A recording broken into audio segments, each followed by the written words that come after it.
Even the largest college towns fall quiet during winter break. Students return home, faculty too. The hustle and bustle of the end-of-semester exams relaxes into the stillness of life put on pause. And the day after Christmas is especially hushed, with families recovering from large meals or helping children assemble their new toys. At least, that's how it should be. On December 26, 1968, the quiet was ripped away from one Midwestern college town. First, the sound of breaking glass. Then, the roar of a fire, followed by sirens.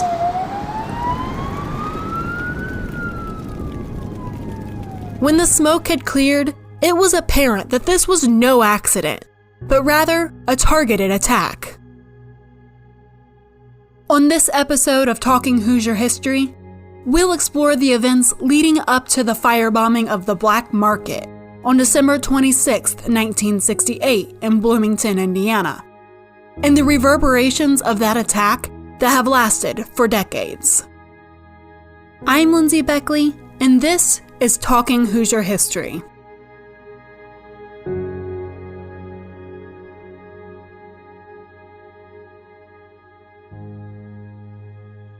In the very literal sense of the word, 1968 was an extraordinary year.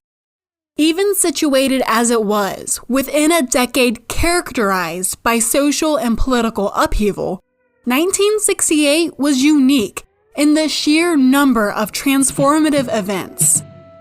At the end of January, North Vietnam launched the Tet Offensive against U.S. and South Vietnamese troops. News coverage of the highly coordinated attacks shifted American views on the war dramatically and led many young people to protest ongoing U.S. involvement in the area. In April, Martin Luther King Jr. was assassinated, leading thousands to protest in the streets. In May, 3,000 impoverished people from across the nation arrived in Washington, D.C. and constructed a shantytown called Resurrection City, where they lived for 6 weeks in the Poor People's Campaign. In September, feminists and civil rights advocates protested the Miss America contest, alleging that both sexism and racism were inherent in the structure of the pageant. Interspersed within these events were other historic moments. The violence of the 1968 Democratic National Convention. The controversial stripping of 2 Olympic medals from winners who rose their fists in protest against the treatment of Black Americans. The tragic assassination of Robert Kennedy. And the list just keeps going. While the majority of these events occurred on the east and west coasts of the United States, it would be a mistake to think that the Midwest was immune to the revolutionary spirit sweeping the nation. In fact, many of the movements seen at the national level also played out within the confines of the Indiana University campus in Bloomington. The local chapter of the Students for a Democratic Society, or SDS, protested various aspects of the Vietnam War, eventually sending a list of demands to the acting university president, Herman B. Wells, which declared, "We condemn all ties which link IU to the military apparatus, recruiting in our recreational facilities, learning how to kill in our classrooms, performing military research in our laboratories." Following student objections about racist judging standards, the university canceled the IU Homecoming Queen pageant permanently, and African American students demanded more representation in all aspects of campus life, staging a sit-in at the annual bicycle race, the Little 500. That sit-in led directly to the removal of discriminatory covenants in the bylaws of Indiana University fraternities. While this wave of revolutionary fervor was cresting both nationally and on IU's campus, another was close behind. The third wave of the infamous hate group, the Ku Klux Klan. During the Klan's second wave in the 1920s, the Indiana Klan wielded incredible political power, boasting 250,000 members. Their influence peaked in 1924, and the organization was largely dismantled by the end of the decade. This new Klan, rising in response to the civil rights movement, was much smaller, but much more violent. Approximately 40,000 members belonged to the Klan nationally in the 1950s and 60s. The relatively diverse, liberal campus of Indiana University and the surrounding city of Bloomington became a target for the local Klan's hate. In the spring of 1968, Klan members from nearby Morgan County attempted to establish a chapter of the terrorist organization in Monroe County. A membership drive, which was to consist of a gathering on the Bloomington Courthouse Square, followed by a march through the business district, was scheduled for March 30th, 1968. But before events could get underway, Monroe County Prosecutor Thomas Berry requested and was granted an order blocking the event, citing the possibility of violence. This was neither the first nor the last appearance of the Klan in Bloomington. The Indiana Daily Student, on November 7, 1922, described the supposed first appearance of the Klan in the city. Marching with slow and solemn tread, 152 men paraded Bloomington streets, garbed in mysterious robes of white, with tall hoods masking their identity, and carrying aloft the flaming cross of the Klan, while hundreds of townspeople and students stood and witnessed as the pages of fiction and movie scenarios unfolded before their eyes. Although county officials blocked a similar scene to that just described from playing out in 1968, the Klan still made its presence known in the city. During a Bloomington Human Relations Commission meeting on September 30th, 1968, African American Commission Chairman Ernest Butler showed his fellow commissioners and others present at the meeting a card which had been left on his door. The card read, "The Ku Klux Klan is watching you." Butler claimed to have received as many as 10 such cards, as well as several threatening phone calls. In the face of threats such as these, Black Indiana University students continued to come together to demand more representation and equal treatment on campus. An organization founded in the spring of 1967, the Afro-American Students Association, or AAASA, served as an organizing force within the Black community on campus. The AAASA had 4 separate areas of interest: artistic, educational, political, and social. A daily student article lays out the aims of the organization, which were threefold. The first would be the general improvement of communications between Black students. Out of communications comes a greater sense of unity, the second aim of AAASA. The third aim of AAASA is to promote greater Black student participation in campus affairs. Through these aims, the organization hoped to cooperate with individuals and organizations dedicated to the eradication of those impediments to human progress, such as racism and segregation. It was in pursuit of this goal that the AAASA organized protests such as that at the Little 500 against the segregation of fraternities. At the forefront of many of these protests was AAASA co-founder and sociology graduate student Clarence Rollo Turner. In the fall of 1968, Turner shifted his attention towards a new project, one that had many of the same goals as the AAASA, the black market. Financed entirely by Black faculty and staff, the black market was a shop specializing in products made by African and African American artists. According to an article in IU's student newspaper, the Indiana Daily Student, this included free-flowing African garb, Black literature and records, African and Afro-American fabrics, dangling earrings, and African artifacts. As a leader in the African American community at Indiana University, Turner served as the shop's manager and its public face. He and his backers had 2 main objectives when opening the shop, both of which aligned with AAASA's. First, it was to act as a cultural center for Black students at the university who had limited social opportunities in the predominantly white city. Second, he aimed to eliminate, quote, misconceptions about Black people by exposing IU students and Bloomington locals to Black culture. After its late September opening, it seemed as though the shop would be a success.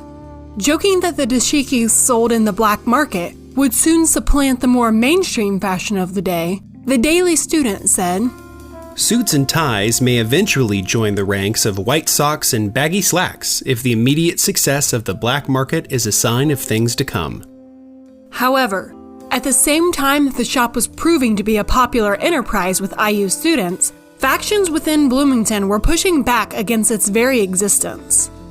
Larry Canada, the owner of the building in which the store was located, reported receiving threatening phone calls for renting the space out to Turner and his backers. These threats became reality when, on December 26, 1968, a Molotov cocktail was thrown through the front window of the store. The resulting fire destroyed the entire stock of the black market and caused structural damage to adjacent businesses. To those most closely associated with the shop, the motive for this attack seemed obvious, especially considering the heightened presence of the Ku Klux Klan in the city. In the following comment from the alternative student newspaper The Spectator, we've redacted one offensive word. The paper commented, "It was not very difficult, of course, to determine a motive for the bombing. Since the construction of the black market in September, Black students involved have been harassed periodically by abusive white customers. Larry Canada, owner of the building, had received telephone bomb threats because he allowed the to use the space for the store." 2 weeks later, 200 students attended a rally on the sidewalk outside of the burnt remains of the black market.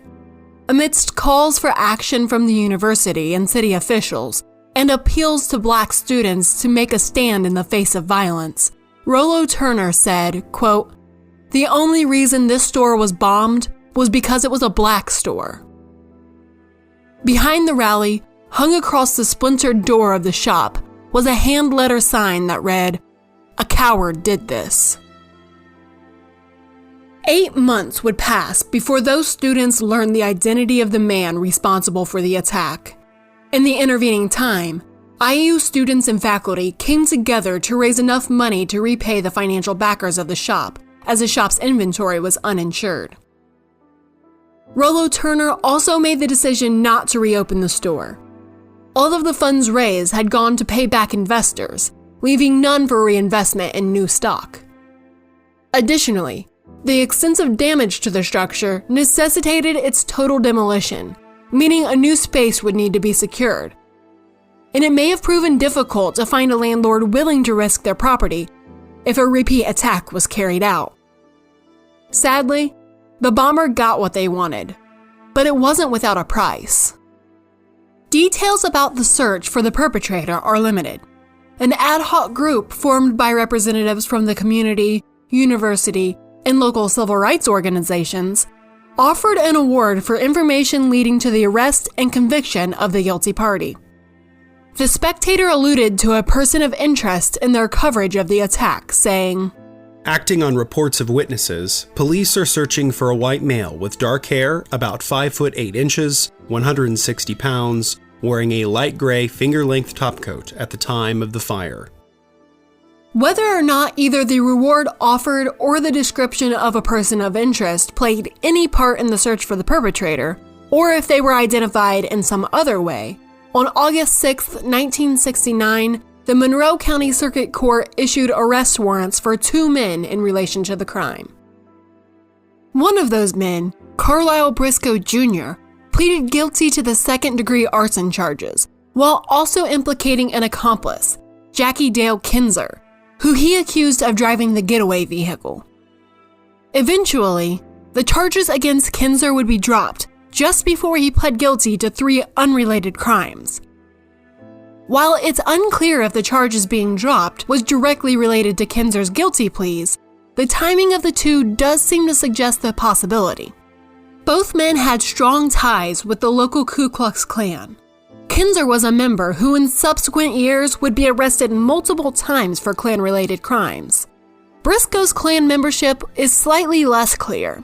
At first, Monroe County Prosecutor Thomas Berry and Sheriff Clifford Thrasher announced that both men were Klan members. An article in the September 19, 1969 issue of the Indianapolis Star stated that Briscoe himself claimed to be a Klan member. The headline of Briscoe's obituary in the Vincennes Sun commercial proclaimed, quote, "Notorious Klansman dies in prison." As late as 1977, he was arrested while committing crimes alongside Klan members, reportedly while carrying out Klan business. However, in 1969, the Grand Dragon of the Indiana Ku Klux Klan, William Chaney, denied that Briscoe was a member of the organization. Regardless of Briscoe's official Klan membership status, he at the very least maintained close ties with the terrorist organization and shared their racist ideology. He was sentenced to 1 to 10 years and was released on April 7, 1973, after serving approximately 3.5 years.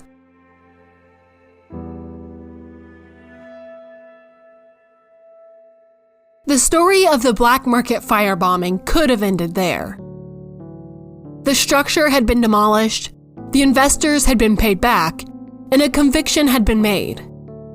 However, the revolutionary atmosphere of the Indiana University campus stretched beyond the 1960s, and the space would once again be used as a venue for activism. In late February 1970, a group of yippies, or members of the Youth International Party, were looking for ways to bring the community of Bloomington together. One of the ideas that emerged from these discussions was the creation of a People's Park on the vacant lot where the black market had recently stood. These new parks, which were spreading across the nation, could trace their roots back to the People's Park in Berkeley, California. Typically created by activists without the approval of government or other officials, the parks were meant to promote free speech, activism, and community involvement. We'll discuss the origins and legacy of the People's Park movement on the next episode of Giving Voice, where I'll be joined by Kira Lovell, Professor of American Studies at the University of Utah's Asia campus and preeminent People's Park scholar. In Bloomington, work had started on the new People's Park by May 1970. Anyone who was interested in the enterprise was encouraged to help prepare the land for its future intended use. The Bloomington People's Park was to be a mix of gathering space, community garden, and a place for, quote, everyone to sing, dance, rap, and generally do his own thing. And by the next summer, it was being put to good use, as reported by the Indiana Daily Student. About 250 blue-jeaned freaks, taper-legged straights, the bell-bottomed curious, and 2 guys with rolled-up sleeves, greasy hair, and tattoos celebrated the 4th in People's Park Sunday evening. Over the next 5 years, various issues threatened to put an end to the park's existence. The city threatened to shut it down over public health concerns. The property owner, Larry Canada, had various plans to develop the property. In the end, though, People's Park became legally sanctioned after Canada deeded the land to the city in 1976. Throughout the years, the park has carried on the site's heritage, hosting anti-Vietnam War demonstrations, protests against the U.S. involvement in El Salvador in the 1980s, music festivals, flea markets, and, more recently, it housed the Occupy Bloomington movement. Today, the park serves as a reminder of the revolutionary ideals that swept through Indiana University's campus in the 1960s and 1970s. And that reminder is important because the number of hate groups in the United States has nearly doubled since the year 2000, as tracked by the Southern Poverty Law Center. Some of those groups have deep roots. Others have sprung up in response to political and social movements in the country. In 2019, the center tracked 20 hate groups in Indiana alone. In the 1960s, African Americans finally started gaining the rights they had worked towards for so long, and which had been promised for over 100 years, and we saw more Black Americans than ever standing up to demand those rights. Those demands were often met with violence. Today, as LGBTQ+ and other groups join the struggle to gain more rights and demand their voices be heard, we see similar reactions. Violent marches in the streets of Charlottesville, bombs being mailed to prominent politicians, shootings at mosques, temples, and other places of worship. Seeing these echoes from history resurface is unsettling and even disheartening. But if you look past the violence, there's hope there too. Yes, the year 1968 shook America to its core, but it resulted in a more just country. No, not a perfect one, but better. And we can come out of this period of violence even stronger. But it won't just happen. It didn't just happen in the 1960s. People worked for it. They marched. They protested. They demanded justice. What will we do to make sure we come out a more just country?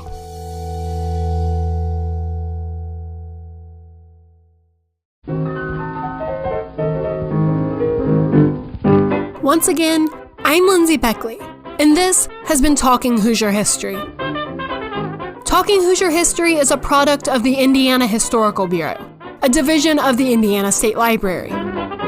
In the show notes for this episode, found at blog.history.in.gov, you'll find a link for students and teachers about dealing with the tough issue of the N-word, which guided our decision to redact that word in today's episode.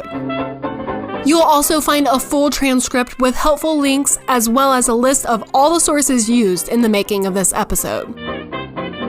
Talking Hoosier History is written by me, Lindsay Beckley. Sound engineering on this episode was by Justin Clark. Production by Jill Weiss-Simmons. Join us in 2 weeks for our next installment of Giving Voice, where we'll hear from Kira Lovell on the history and legacy of People's Parks. Until then, catch us on social media as Indiana Historical Bureau, and remember to subscribe, rate, and review wherever you get your podcasts. Thanks for listening.